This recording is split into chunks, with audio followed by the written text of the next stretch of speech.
that has developed from some deep study on some texts that are not well known within the Theosophical Society, mostly by Besant and a few by some other authors. And I was interested in particular in exploring the idea of two paths or three. There are many texts in the early theosophical literature from the 20th century about two paths. One is the path of the occultist, and the other is the path of the mystic. I'll explain a little more about that later. But I had a suspicion that actually there were three paths, and I dug deeply enough in the literature that I eventually found some confirmation. So in our transition during the program from initiation then to initiation, this particular program this morning is a kind of bridge between the old and the new. And the next day. So with this material, I'm hoping that people will feel free to ask questions while I present, because it's new material, and I want to make sure that everyone has a chance to truly understand it.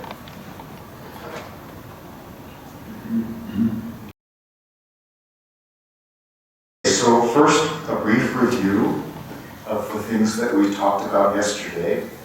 The path of initiation, as it's taught in the Theosophical in Adyar. We have a step called coming to the path. That's and then begin learning about the path. This is sometimes called, and essentially it is the route that initiation takes in our way of thinking in the Theosophical Society. Once you've come to the path, you may become an aspirant, someone who aspires to actually start on this path. And then it's possible that you become a probationer on this path, someone who is trying to prove to themselves and perhaps to the teachers, the masters, the Mahatmas, that they are worthy of being taught in order to continue on this path. And then we have the disciples on the path. These are the individuals who have some teacher, outward or inward, and are being led gradually to become initiates, who are essentially completing their progress on the path through the 5 stages that I talked about yesterday. The birth, the baptism, the transfiguration, the crucifixion, and the resurrection and ascension, as described in esoteric Christianity. Once you've completed the path, you become a master or a Mahatma, and your function is to serve those who are on the path, helping to teach them and move them along, among other tasks. Because all of the masters and even the initiates are to some extent involved in an occult hierarchy that guides the evolution of our planet. So that was what I covered yesterday, in particular in the latter part of the morning and throughout the afternoon. Now, when we had our first meeting on Thursday night, I didn't have access to PowerPoint, and I presented a series of what I call basic principles. And only our friend Arendt completely mastered them, because he was sitting next to me and he could read them from my screen. So he nodded in agreement a number of times. I felt that this was a good sign for the program, but I want all of you to know what these basic principles are too. Otherwise, Aaron is perhaps a little too privileged. No. Okay, so the first principle, these are the principles that, for me, underline the whole idea of initiation. We are all on an evolutionary journey back to oneness with Source, and we live in a universe of learning and growth. And there are recognizable stages on this journey back to Source. However, they can usually only be recognized in retrospect. In other words, when you've completed a stage, you become aware of the fact that this has happened, instead of setting a goal and then trying to reach it. Because usually the human conception of the goal is not very clear and sometimes even distorted. We are accompanied on this journey back to Source by less equally or more advanced beings than ourselves. It's difficult sometimes for us to think in these terms, especially about other human beings, because we want to believe in absolute equality. But there are individuals who may be in earlier stages of this journey back to Source, as well as ones that are in more advanced stages. So we need to be aware of this too, and have a compassionate understanding of everyone's place on the path. That's the basis of tolerance. So my belief is it's not just a universe of learning and growth, but also a universe of service. And we need to be willing to help those who are our youngers, those who are, in a sense, behind us on the spiritual path, representing an earlier stage. We also need to be able to support our equals and learn from or be helped by our elders. And in the Theosophical teachings, the elders, sometimes called the elder brothers, are the masters or Mahatmas. Now, all of you, in some way aware of Theosophy and perhaps studying it to some extent, come in the middle category as equals. And so when we come together in a group like this, or when we meditate as we did last night, we are actually supporting each other in our experience on the path. It's important to understand that, in a sense, we are teachers to all those on earlier levels of being. And this is not an easy thing to think about, because people on the earlier levels of being often don't want to be taught. So what we need to do is live by example, and those who wish to learn from us see something in us that they would like to learn about. Perhaps we're peaceful, perhaps we're happier or more joyful in some ways. They may want to know how that came to be for us. And then, who knows, perhaps they have come to the path at that point. Probably the idea of going around preaching to people on street corners that there is a path of the masters is not the way to do this. No one pays much attention to those who talk about the Christian path in such a way. So we can assume that it would be a waste of time and energy on our part as well. In the meantime, we are also all students of those on later levels. It can be safely assumed that if we are really dedicated to the path, there are higher beings, whether they are initiates or masters, who are paying attention to us and to our progress. Anytime that something very difficult seems to become easier, ways open up, or we have the experience of almost miraculous help that shows up just in time. Those are all indications of how we are watched, supported, and taught by these higher levels of being. But this is perhaps the most important statement on this slide. With our equals, we are all collaborators in the process of becoming our best possible selves. And this is what I think of as the meaning of evolution. Now, think about this. In a competitive business environment, it's not about becoming your best possible selves and supporting others in doing that.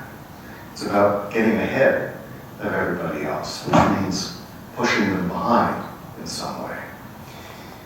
Obviously, that is a very self-centered, even selfish way of proceeding with our personal growth.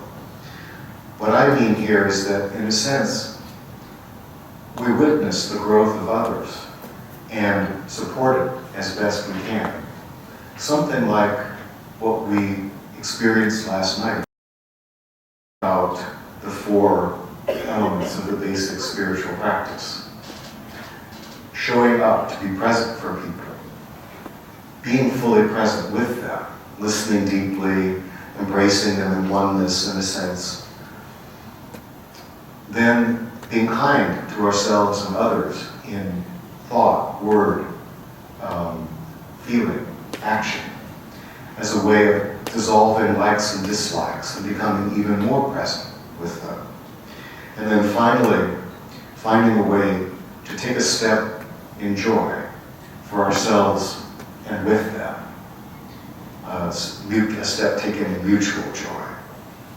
So perhaps you can start to see some of the ways in which the program that I'm teaching, every element of it supports every other element. But in particular, what I would like for people to understand is the importance of the spiritual family or spiritual community that develops when people who are in some way on the path, meeting up with each other, and that we are all cheerleaders. So for example, this person seems to be ahead of me, that can't be true.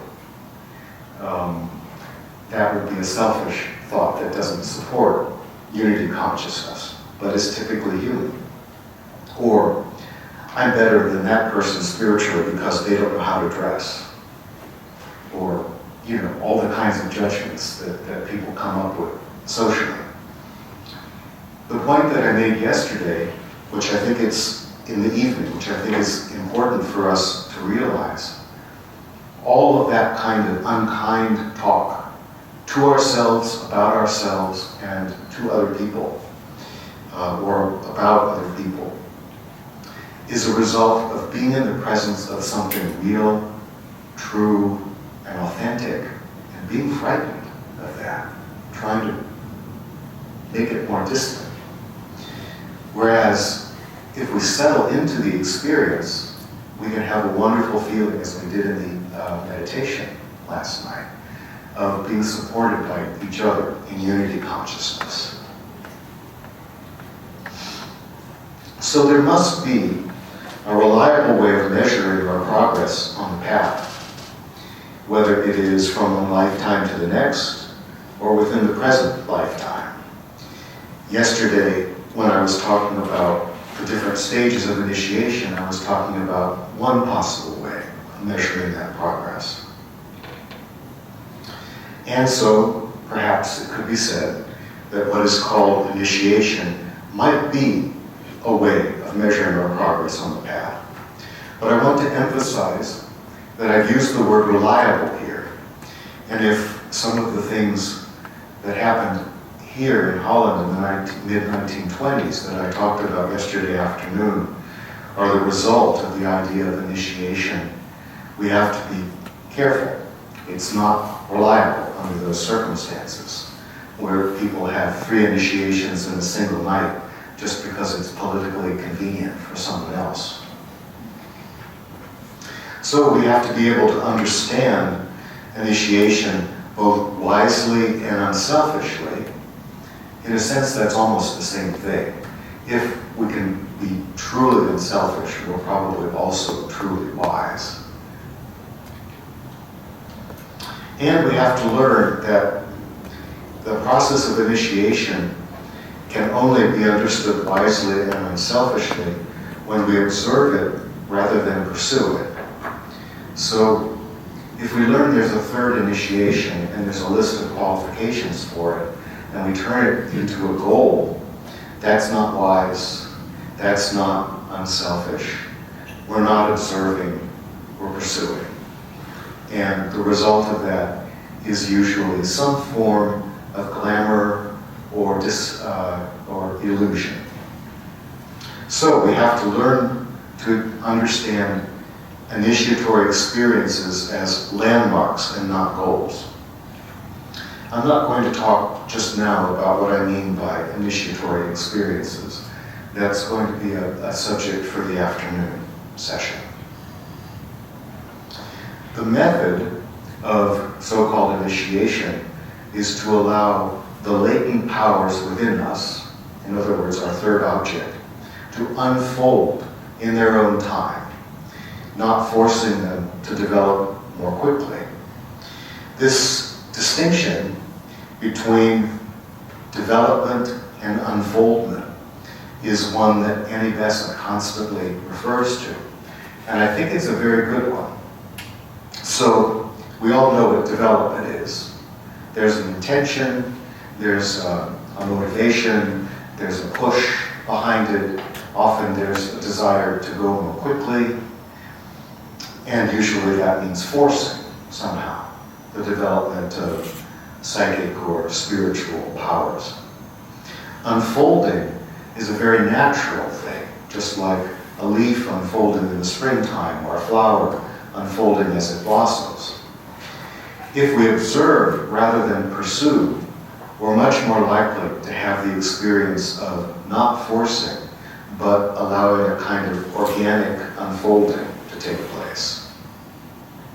And that's the main reason why I say you can't pursue this. You can only look back on it in retrospect. Now, this is how we actually proceed on this path. Remember, service is an essential element. We proceed on the path of initiation on the basis of accepting duties toward our youngers, not demanding powers of our elders. Annie Besant often talks in politics about the distinction between duties and rights. And I think her teaching is very important in our world today.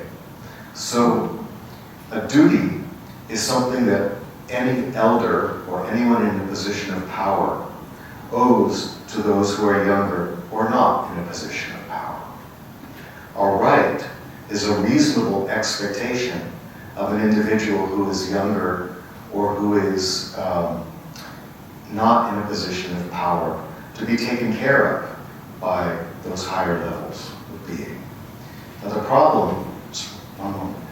problem with our politics is that these positions are exactly reversed. The people in power believe that the youngers have duties towards them, essentially keeping them in power. And there are no rights for the people who are in the younger position. They are all held by the people in power. So we have to reverse that way of thinking. So we have a question. Can someone be so good as to bring the microphone over to this corner here?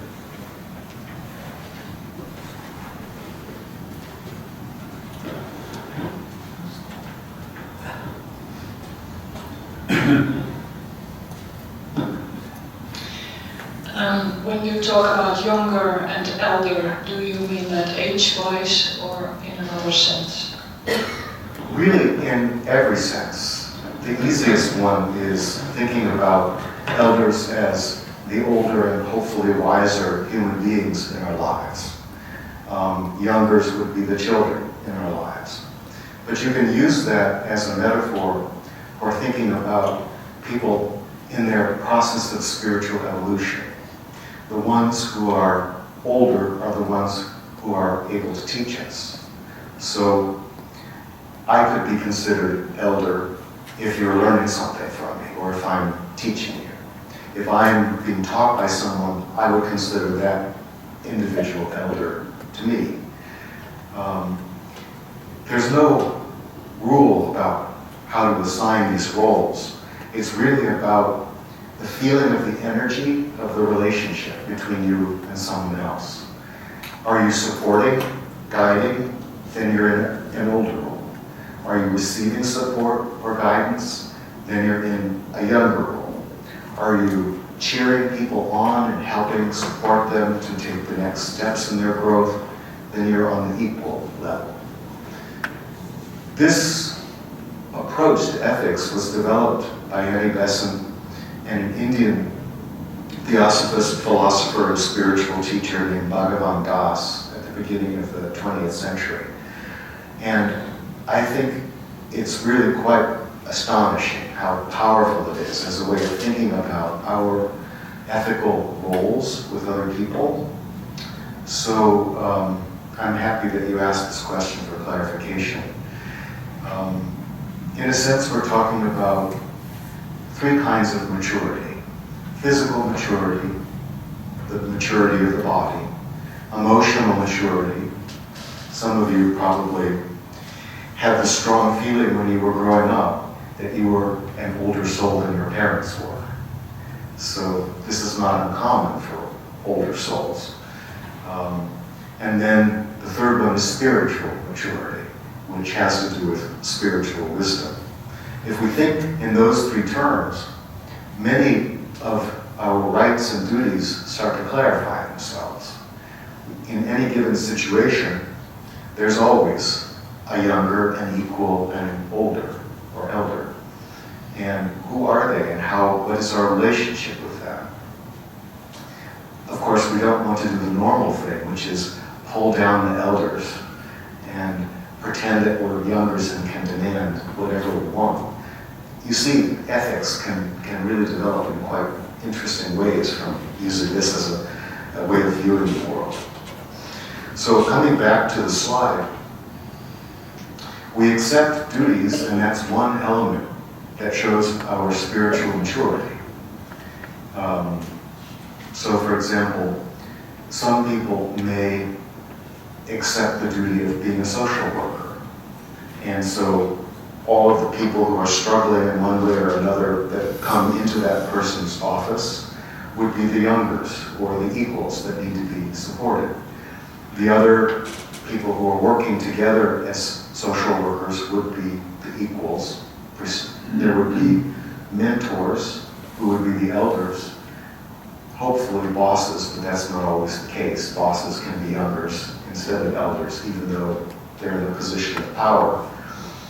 And when we think about these situations, we can often see where they're broken and then how they can be supported and moved forward. Not, for example, by demanding that everyone see us as the older, most mature, spiritually mature person in the room, but by providing invisible support and from behind the scenes. I'm preparing a talk on this form of ethics for a convention that I'll be leading in the United States in May. So I'm quite jazzed about it, as they say. So what exactly is a right or a duty with respect to this idea? I see it in terms of needs. I believe we live in a universe where we're constantly in need in one way or another, and that we learn to satisfy those needs as a part of the process of our learning and growth. Whether they're very basic physical needs, whether they're emotional needs, mental needs, spiritual needs. The needs can be defined in simple terms, bodily presence on the planet and in connection with other people, heart-to-heart connection with other people, mind-to-mind connection in the sense of being with people who share your beliefs and values, and soul-to-soul connection with people who are actually making some form of spiritual growth together. So Our rights and our duties with respect to this is always, according to Annie Besant, duty towards the youngers, rights towards or expectations of the elders, and then support of the equals. And as I mentioned, we are the coaches, cheerleaders, and fans of our equals, and when we do that, they might be that for us also. Occasionally, of course, we'll come across people who are extremely absorbed in themselves, and we can pour a tremendous amount of energy of support in their direction and not get very much back. That's a difficult one because we're not supposed to expect anything back when we're truly in service. But then we also have to ask ourselves whether we're just pouring energy into a black hole and whether it's doing anybody any good. Okay, so again, I've already presented this slide before, but it's worth considering once again. What is initiation really? I see it as a means of tracking spiritual progress on our journey back to Source. And for me, teachings on initiation provide models of spiritual progress with guidelines, rules, and signposts to help us find or mark our way. What I mean by find or mark our way is, I had the experience many years ago of reading a spiritual book, and as I was reading, suddenly I would become sleepy, and I would take a nap, and when I woke up, I will have remembered some inner experience, and then 3 pages later it was explained in the book. So that's what I mean, in essence, as signposts. They show up in the moment, and we can recognize them or not. And they help us know that we are actually on the path. Coincidences, synchronicities, omens can often have this purpose. The important thing is not to decide what the signpost is going to be and then look for it, because that's a form of pursuing initiation instead of allowing it to occur or unfold. And these guidelines, rules, and signposts are only valid to the extent that they inspire us to achieve an ever-increasing capacity for service in teaching, healing, and guiding others. I'm going to underline these words, teaching, healing, and guiding, because I believe those are the 3 paths back to Source. And I call the mystics teachers, I call the empaths healers, and I call the guides seers. And there'll be a lot about that today. So in the Theosophical Society, at the time I came into it, what I learned was we don't talk about certain things. Something called psychism.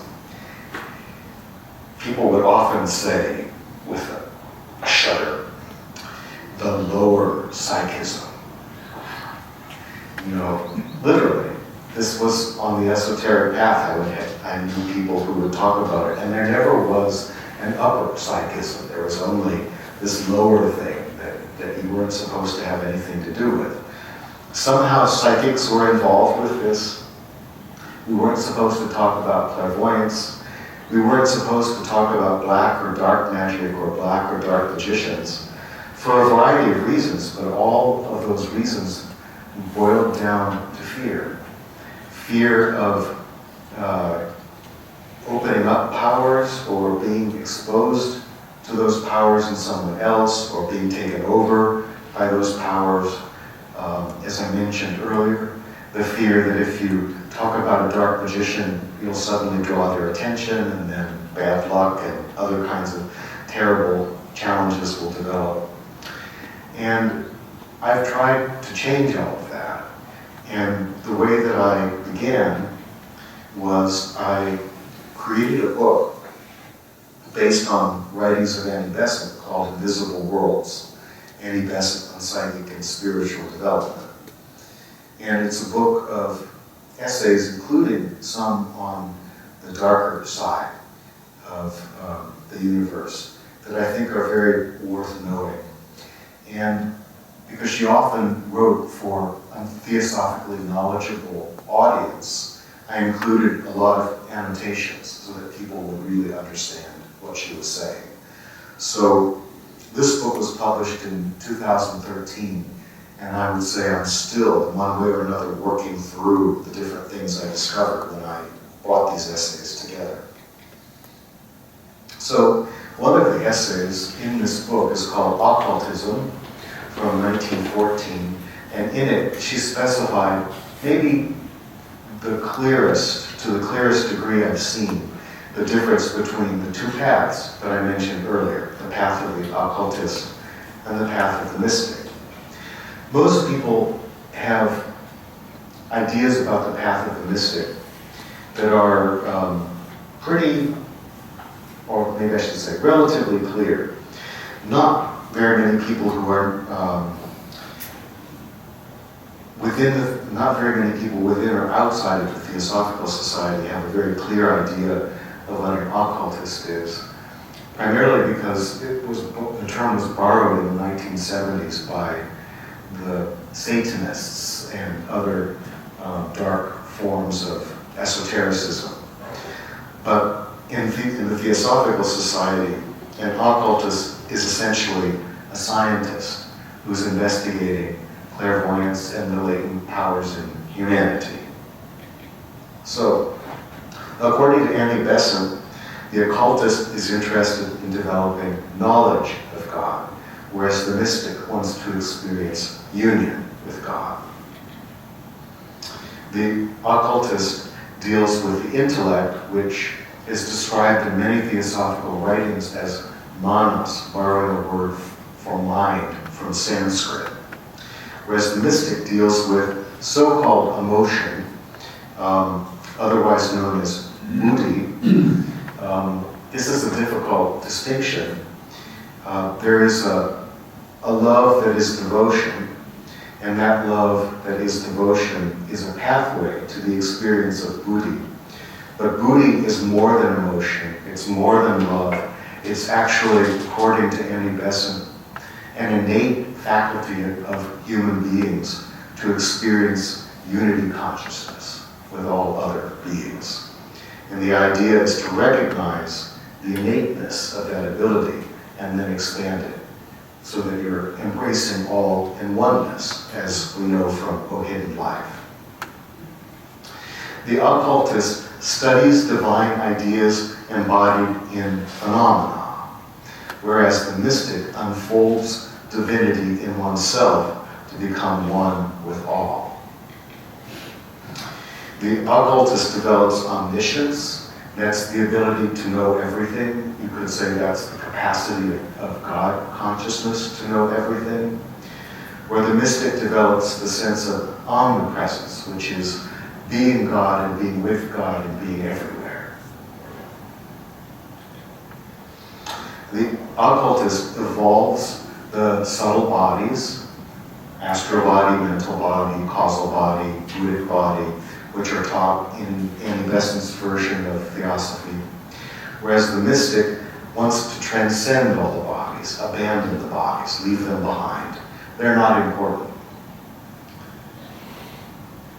If you ever come to a theosophical meeting and you say, oh, I'd like to learn about astral projection, that's an occultist interest.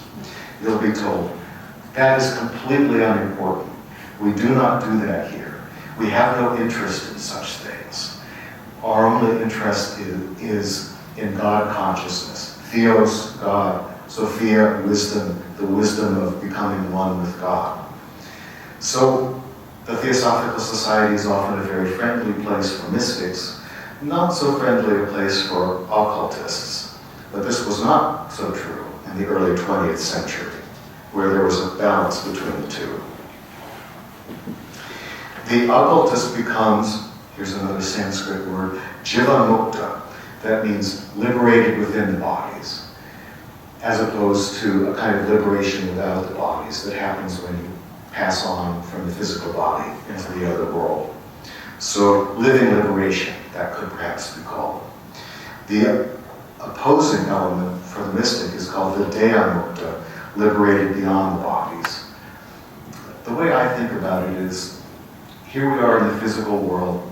There are lovely roses. We like to see them. We like to smell them.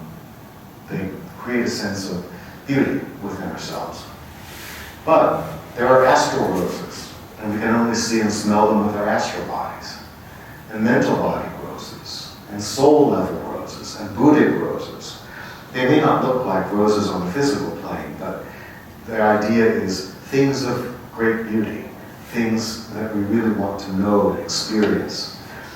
The mystic throws those away because they're only a part of God, and the mystic wants all of the presence with all of God. But the occultist wants to walk through these gardens and enjoy themselves. And from my perspective, both paths are valuable, but I'm all for roses. Finally, the occultist rises through the occult rises through the occult hierarchy once they have become masters. And this is the active aspect of God consciousness. Whereas the mystic distributes from a spiritual reservoir and especially distributes love and wisdom.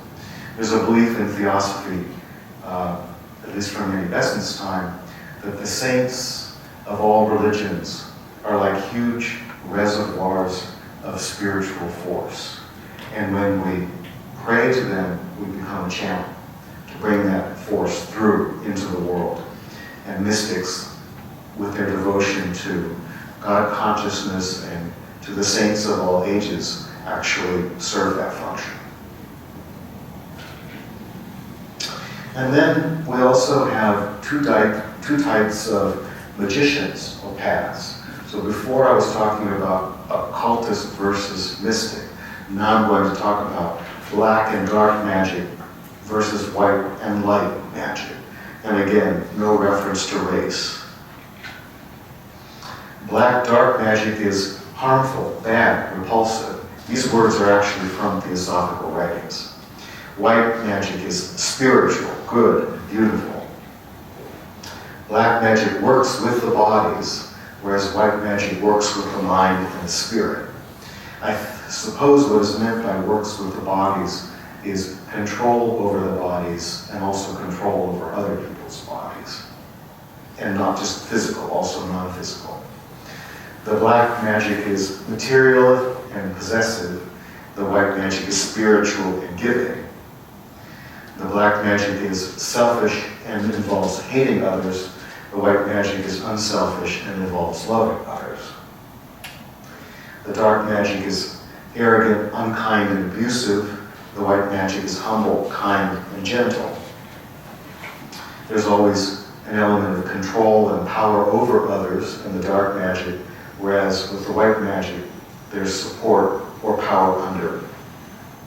If I have a mantra when I'm thinking about these things or teaching them, the mantra is never power over, always power under. That's how I know whether I'm doing the right thing or not. Karmic burdens develop for the dark magicians. They take control over others and manipulate them, and eventually they have to live off that karma by giving back the power to the individuals that they took it from. Whereas white magic lifts up karmic burdens, helps to lift people out of suffering. Dark magic is obstructive and unhelpful on the path of spiritual evolution, both for oneself and for others. And it is, white magic is constructive and helpful, both for oneself and for others. And finally, dark magic involves feeling the right to do these things, and it tends to hinder evolution. And white magic tends to involve duties and aids evolution. And I think, very briefly, it might be safe to say that extremely conservative politicians are on the dark magic side because they're involved with rights and the demands of their own rights and the power over others to prevent them from taking the next steps in their development. That's a very broad generalization, but in the news stories, I see it affirmed over and over again. Whereas those on the white side think of themselves as having a more liberal approach to things, duties that are involved in aiding the evolution, especially of the others. Now, I brought up politics because I think essentially, without judgment, we're surrounded by people who are allied with the self and with the larger beingness. And this is another element that we always need to take into consideration. So, in philosophy, there is an idea that you propose a philosophical thesis, and that once you've done that, automatically it's possible to perceive an opposite of that thesis, the antithesis, and then there is a striving to come to some understanding whereby the thesis and the antithesis are fused into a synthesis. And I think it's appropriate to apply this philosophical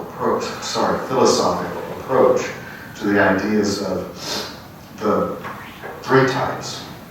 We've got a thesis of light magic and an antithesis of dark magic, and then what is the synthesis?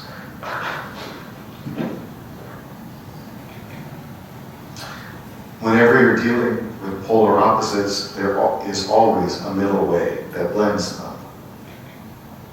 So, what synthesis blends mystics and occultists? What middle way might there be between black or dark and white or light magicians? Surely not gray or twilight magicians. That's a subtle attempt at humor.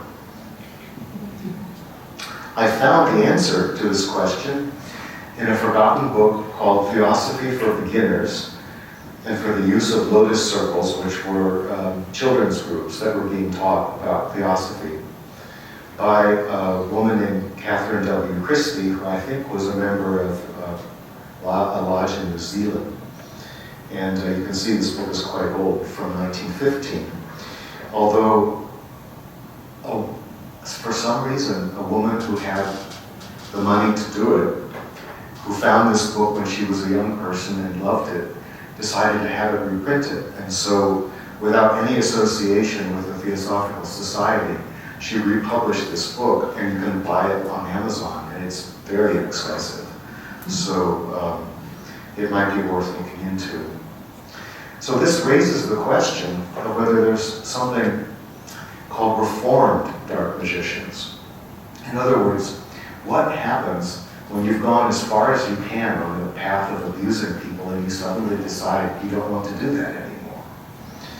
And there was information on this in this book. So here's a quotation from it. Some poor, deluded pilgrims tread the dark path right to the end, but only those who go by the white path have gained happiness by their long, hard pilgrimage. Of course, this is an old story, giving up love to gain power. And you see it in Star Wars and all the movies where you've got this battle between good and evil. Towards the end of the journey, the others are powerful, certainly, but they cannot reap the full benefit of their strength. They cannot combine, for they cannot trust each other. In other words, they can't experience unity consciousness. If we're on a journey back to Source, unity consciousness is the only way. They're left out of that. They have no access to buddhi, the faculty of perceiving unity consciousness, which is the basis of universal brotherhood. They also don't have any access to the buddhic plane or any higher plane. So it actually, their very selfish stance prevents them from evolving all the way back to Source. You could say that they try to push Source or God out of heaven to replace themselves in that position. But of course, God is stronger, at least in all the stories I've ever seen. Again, continuing, dark magicians live for themselves, are hard, cruel, and unloving, and would sacrifice a comrade to advance themselves. this, of course, is why they can't trust each other. So, having walked the first stages of the path and become more or less powerful, they are called black magicians and brothers of the shadow. They are not happy, though they are powerful. No one is happy unless able to love, and a black magician has killed out love. They're also called Lords of the Dark Face in some of the older theosophical literature. Not only this, sooner or later they find out that however hard they try, they can never be quite as strong as the white magicians, the brothers of the light. And this is a very bitter truth to them. As I mentioned, they want to set themselves up as God, but to do that they have to be as strong as God or stronger than God. And without love, they can never be that. These two classes of brothers, for they are all our brothers, are always in opposition. The white aiding evolution, the black trying to hinder it. Now, it's important to understand the inclusivity here. This is the first and almost only place I've seen in any theosophical literature where the idea of dark magicians is included as an aspect of universal brotherhood. And I think that's extremely important and significant. The dark magicians try to hinder evolution because they know that when it is complete, they will lose their power and must, in new worlds, on a new chain of globes, begin the long, long, weary journey anew. This idea of a chain of globes comes from some very technical aspects of evolution as taught within the Theosophical Society, going all the way back to Blavatsky. The essential thing to understand without my having to explain all the details of chains and globes is that if in this evolutionary cycle you come to the end of it and you have not achieved oneness with some level of God consciousness, the next evolutionary cycle begins and you start again at the beginning. So you're sent back a class or two. Also, these dark magicians, as far as I can tell, want to live forever and be forever young, just as they are. They want to avoid reincarnating. You can always tell a dark magician in the movies because they're obsessed with the idea of wanting to live forever and be forever young. But then you look into the news and you realize some of our, the media likes to call them tech bros, the brothers of technology. And they're doing the same thing, talking about using technology to live forever and be forever young. And of course, if they succeeded, they'd probably be something like that evil emperor in the early Star Wars movies, who essentially doesn't have a single natural part left. And they're also wanting to break every law in order to understand its necessity. Now this actually has a certain element of learning and growth behind it. As I'll talk about later, I think those who are drawn to the dark magic path are actually performing an important and vital function in the universe after they've broken every law and then understood that beyond a certain point they can't break it. They become the upholders of the law. I've seen some esoteric writings that talk about a karmic police force. Essentially, they become members of the karmic police force. Going back to Christie, some of them find out before the end and take as their karma the work of tempting and trying souls when such trials are necessary. So in other words, because the dark magicians know all the temptations behind darkness, what they will do is pretend to lead someone into darkness and at the same time test them and try to give them the information they need to know about not going there.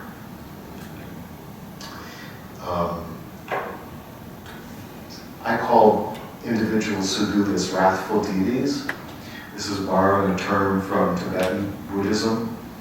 In the Tibetan Book of the Dead, the first thing that you encounter after a certain number of days is you're in a non-physical reality or an inner reality called the bardo, and a group of compassionate deities show up, and they invite you to rise up with them out of illusion into a higher level of being. Well, for some people they might appear to be too bright and frightening for that reason, and so they run. So a few days go by, and then a new group of deities, the wrathful deities, show up, and they try to scare the individual into letting go of their clinging. And I think, in a sense, you could say that the joke is the wrathful deities are just as compassionate as the compassionate deities, but they're louder. And I think that what we call light magicians are the equivalent of compassionate deities, and what we call dark magicians are the equivalent of wrathful deities. This is something we'll go into in more detail later. The purpose of the wrathful deities is to help us cut through our illusions. So if the dark magicians have let themselves be deluded by all kinds of ideas of power, once they have reformed themselves, they become powerful teachers about freeing ourselves from such illusions. Again, going back to Christie. They do this because they cannot suddenly change their nature after building it up for ages and ages. And in doing this dreadful work, because it has to be done, and in order to work off their bad karma, they are really converted. And converted here means turned back towards source. The literal Latin root of conversion is to turn. So they're turned back towards source. So in other words, in Christie's version of Theosophy, even the darkest of the dark magicians are salvageable. I think that's a wonderful thing to think about. Of course, I might not want to be there in their messy process of completing their karma, but I'm happy I live in a universe where they're not forgotten. So we need the microphone, please. And it needs to go here to Elizabeth.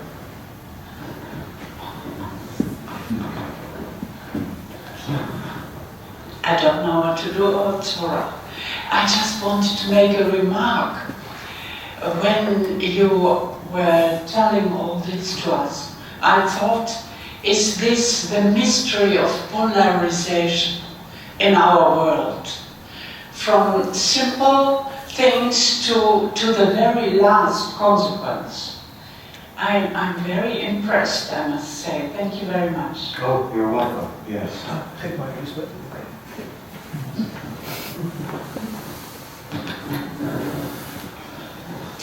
So continuing with Christie, these dark magicians are no more working selfishly, and they rejoice when human beings are strong enough to resist them. And I think it could be said that their motto is, when you think I'm your friend, I'm your worst enemy. When you think I'm your enemy, I'm your best friend. Well, the reason for that is we cling to our illusions. If we've got somebody who's telling us we have these illusions, they are our best friend. Except we always see them as enemies, or often see them as enemies. On the other hand, if they're simply praising us, or if they're not saying anything when we're caught up in illusion, it looks like they're our best friend, and they're not really helping us at all. So we probably all have had these situations where a dear friend is going through troubles and you're trying to help them, and they essentially tell you, you're not my friend if you don't just listen to me and tell me that everything I'm doing is right. I've certainly been through that a few times. Now, it happens that this book, The Sorrows of Satan, by a woman named Marie Corelli, who was a best-selling, one of the first ever best-selling authors in terms of the 1890s. Long story about that, I won't go into it now. She was very aligned with theosophical teachings without ever being a theosophist. And this book, The Sorrows of Satan, was actually mentioned by Besant. And I found that it had been reprinted and read it. And it was one of the most amazing novels I've ever read, if you make an allowance for the difficulty of 19th century language. Essentially, it's about a man who is a good man but temptable. In other words, possibly susceptible to temptation around glamour, desire, wealth, fame. And this mysterious personage who is the embodiment of all of these things. Beautiful, extremely wealthy male individual. Beautiful, extremely wealthy, famous, compelling with a certain kind of charisma behind them.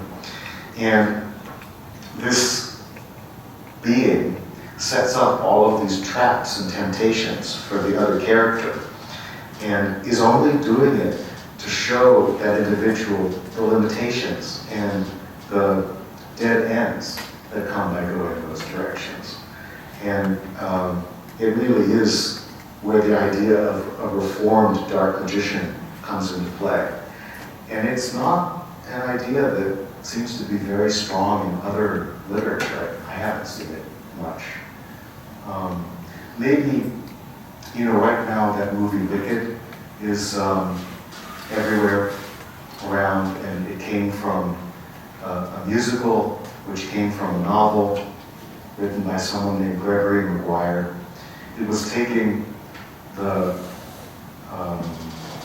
Wicked Witch of the West and the Good Witch of the North from The Wizard of Oz, and pretending that they were two girls who went to university together and shared a room.